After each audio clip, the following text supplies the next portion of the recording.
they say your feelings, when you have feelings, people can't argue with you. That whatever your feelings, have you heard that? You can tell people what your feelings are. And you must speak into the microphone. oh, God damn. It makes it very hard on me. So one of the feelings that I have, and it makes me feel awkward every time I get up here. I can't shake the feeling that I'm holding a black penis. One guy gets it. You remember that night? Yeah, you remember that? Anyway, so to make me feel a little more comfortable about this,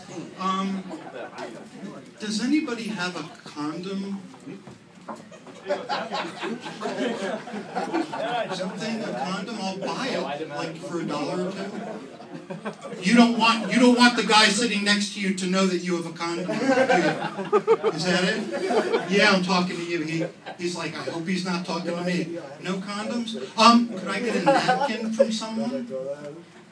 A napkin? Yeah, give the guy a napkin. Not like a big, you know what? Never mind. Oh, thank you, a napkin. So this makes me feel better about things. So even if it's at least it's got a white head, and that makes me feel a little more comfortable.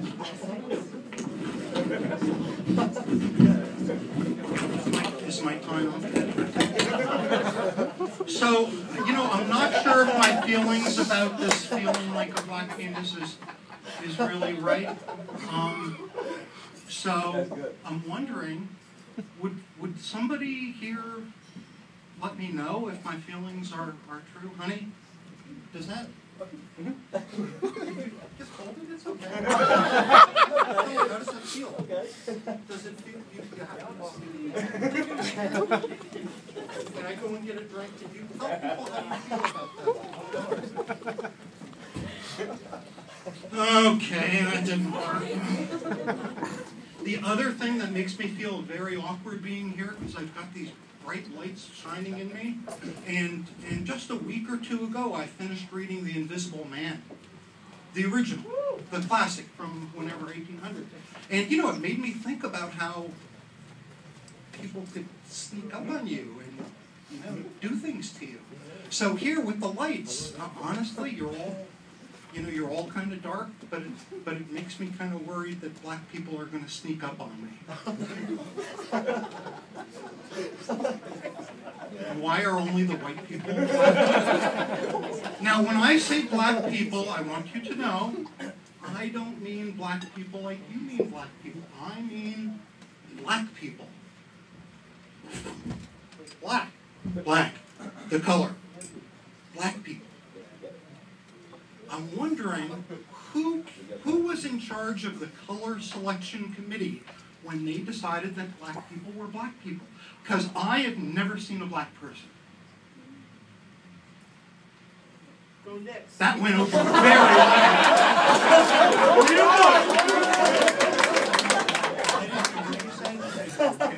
Go next. I've also never seen a white person. I've never seen a white person.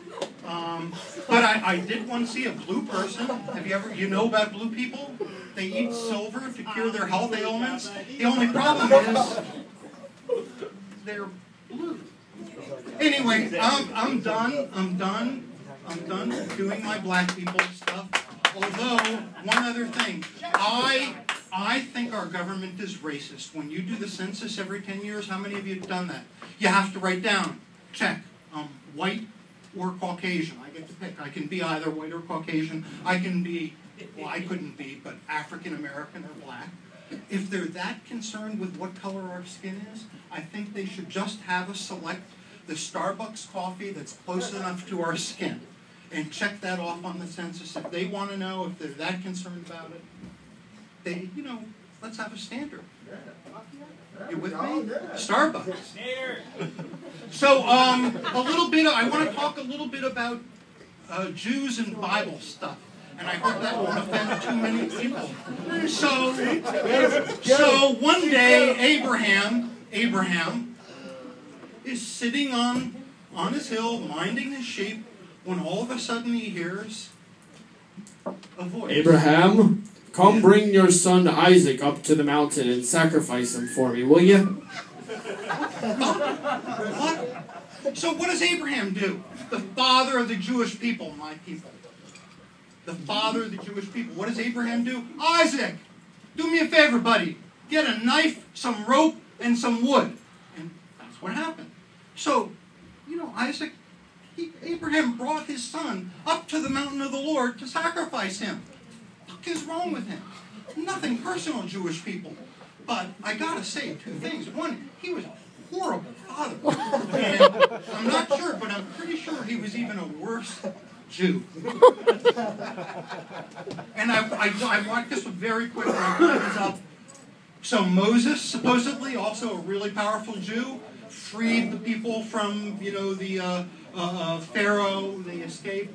They had to cross the Sea of Galilee.